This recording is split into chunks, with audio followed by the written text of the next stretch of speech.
Welcome to another episode of Holistic Hearts.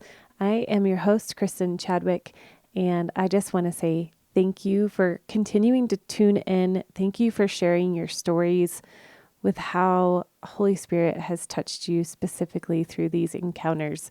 It has been such a gift to be in this position of hearing how the Lord speaks so specifically to everyone, and I love that. Today we have a very special guest. His name is Eugene Luning. If you have listened to the show over these last couple of years, you have heard me interview Eugene a few times on the show, specifically talking about Jesus himself, talking about his book, Moments with Jesus, an Encounter Bible for Kids. He just has an amazing gift of really capturing the essence and the spirit of Jesus. And I always tell him when I'm with him that anytime that I hear him teach or speak about Jesus, it just makes me hungry to know Jesus even more. And so he has given me 2 encounters, one this week and one next week, that is an excerpt of what he's been walking through in our church gathering, and we've been walking through the book of Mark. And so I just wanted to share this with you. It's an honor to be able to share this little clip. If you want more, I'm gonna send you over to his podcast. It's called The Unionist, UNIONISTS, and you can find it on Apple, and you'll get to hear plenty more just like you're hearing today. So without further ado, here we go. Get invited into Mark chapter 6, verse 1 through 11.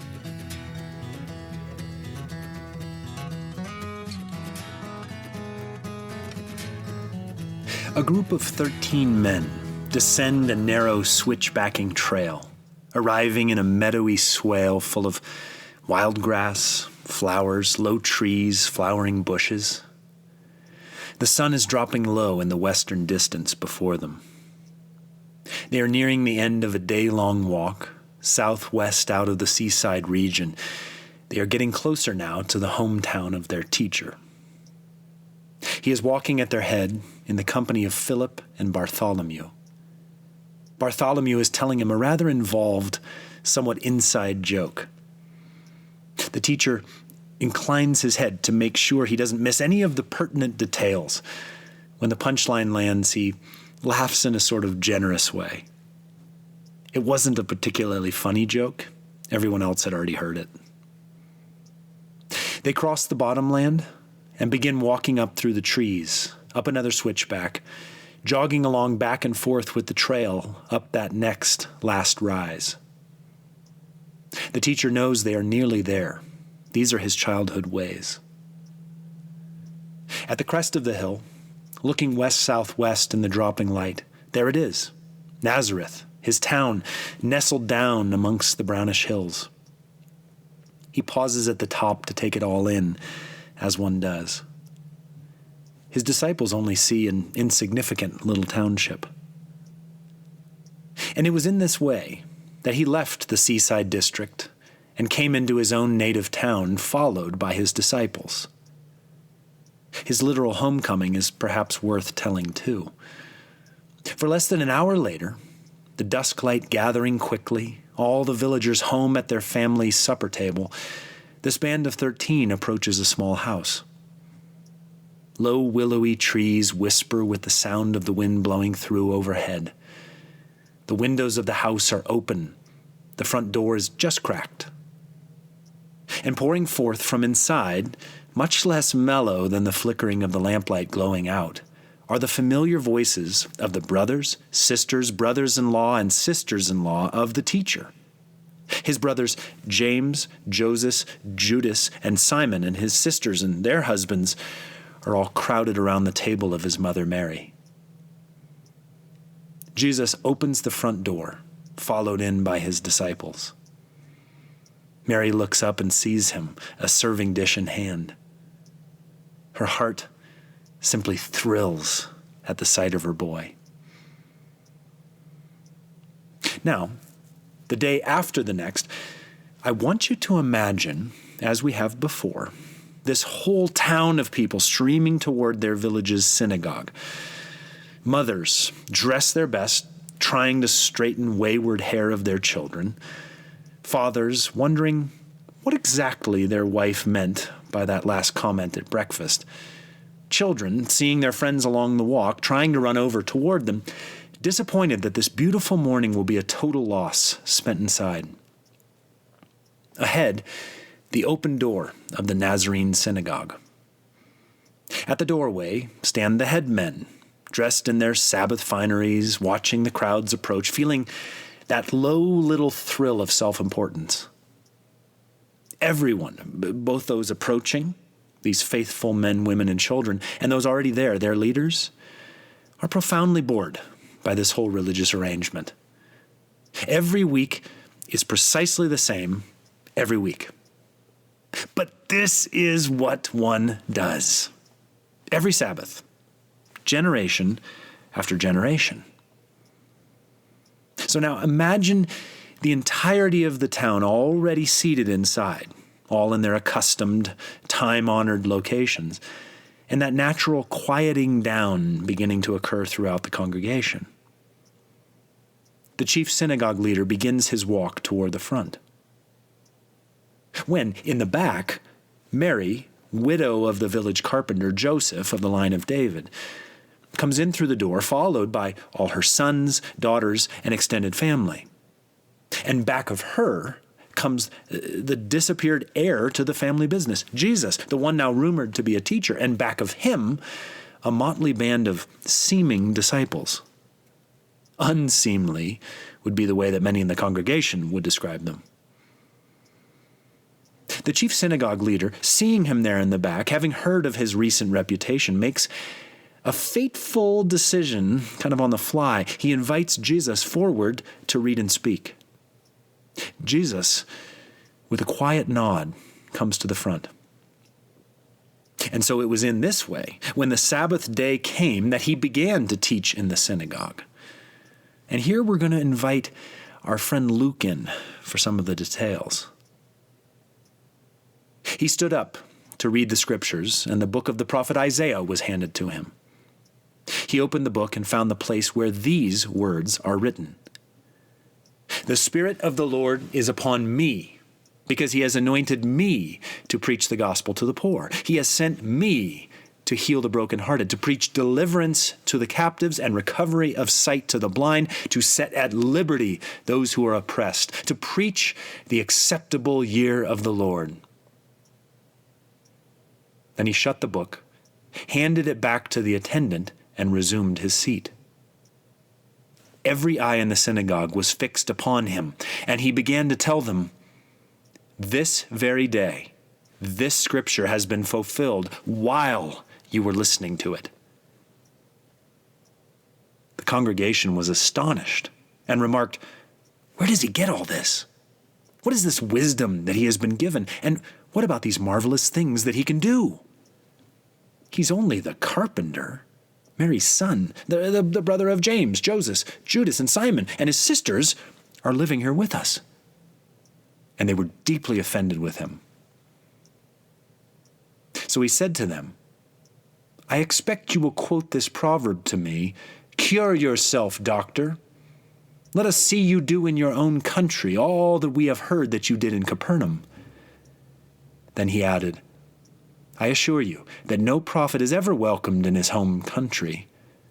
I tell you the plain fact that in Elijah's time, when the heavens were shut up for 3.5 years and there was a great famine throughout the whole country, there were plenty of widows in Israel, but Elijah was not sent to any of them. But he was sent to Sarepta, to a widow in the country of Sidon. In the time of Elisha, the prophet, there was a great many lepers in Israel, but not one of them was healed. Only Naaman the Syrian." But when they heard this, everyone in the synagogue was furiously angry. They sprang to their feet and drove him right out of the town, taking him to the brow of the hill on which it was built, intending to hurl him down bodily. But he walked straight through the whole crowd and went on his way. So, quite obviously, he could do nothing miraculous there apart from laying his hands on a few sick people and healing them. Their lack of faith astonished him.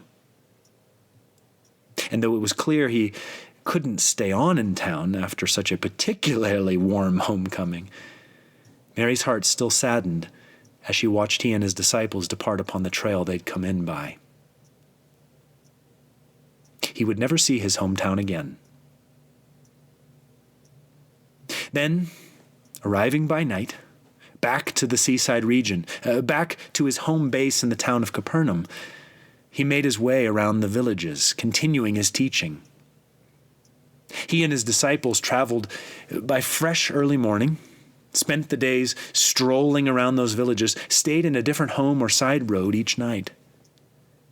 It called up all the reserves of their power to maintain such a joint schedule, until one day, after his morning prayer, he had an idea. He summoned the 12 and began to send them out in twos, giving them power over evil spirits. He instructed them to take nothing for the road except a staff, and no satchel, no bread, and no money in their pockets. They were to wear sandals and not to take more than one coat. And he told them, "Wherever you are, when you go into a house, stay there until you leave that place. And wherever people will not welcome you or listen to what you have to say, leave them and shake the dust off your feet as a protest against them." Matthew, the former tax collector, remembered a few of his other words that day. He wrote them down. Jesus said, "Don't turn off into any of the heathen roads, and don't go into any Samaritan town. Concentrate on the lost sheep of the house of Israel. As you go, proclaim that the kingdom of heaven has arrived. Heal the sick, raise the dead, cure the lepers, drive out devils, give as you have received without any charge whatever. Here I am, sending you out like sheep with wolves all around you. So be as wise as serpents, and yet as harmless as doves. But be on your guard against men, for they will take you to the court and flog you in their synagogues. You will be brought into the presence of governors and kings because of me, to give your witness to them and to the heathen. But when they do arrest you, never worry about how you are to speak or what you are to say. You will be told at the time what you are to say, for it will not be really you who are speaking, but the Spirit of your Father speaking through you. 2 sparrows sell for a farthing, don't they? Yet not a single sparrow falls to the ground without your Father's knowledge. The very hairs of your head are all numbered. Never be afraid then. You are far more valuable than sparrows. Every man who publicly acknowledges me, I shall acknowledge in the presence of my Father in heaven. But the man who disowns me before men, I shall disown before my Father in heaven. Anyone who puts his love for father or mother above his love for me does not deserve to be mine. And he who loves son or daughter more than me is not worthy of me. And neither is the man who refuses to take up his cross and follow my way. The man who has found his own life will lose it. But the man who has lost it for my sake will find it. So these pairings of disciples went out and preached that men should change their whole outlook. They expelled many evil spirits and anointed many sick people with oil and healed them. And as Jesus watched them walk away, fanning out across all parts of the Galilee with his message, he lay down under the spreading branches of a tree.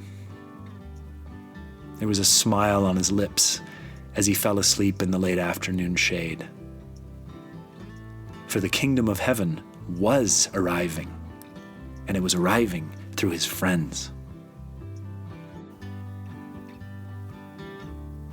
What a lovely treasure it was to just step into that story and hold that space of envisioning Jesus. Again, if you love today, I encourage you to go check out Eugene Luning's books and his podcast, which are links below. Also, I wanted to make sure that you guys are knowing and seeing and invited into the Holistic Hearts membership community. You guys, we have more and more every month to offer you. This week, it'll be past this date once this publishes, but we have things like Tuesday night where we're going to have a special guest lead us through a Visio Divina, which is so special in connecting to our hearts through encounter. And we're going to have a parent toolbox coming up, a special guest. We're going to be having how to write a family declaration. So all of these things, you guys, you are invited into this special group, and it is only $29 a month, and you get a strong community that are all hungry for more and all hungry to live that holistic life, wholehearted life. So you are invited. Be sure to share with your friends, and look forward to seeing you in there.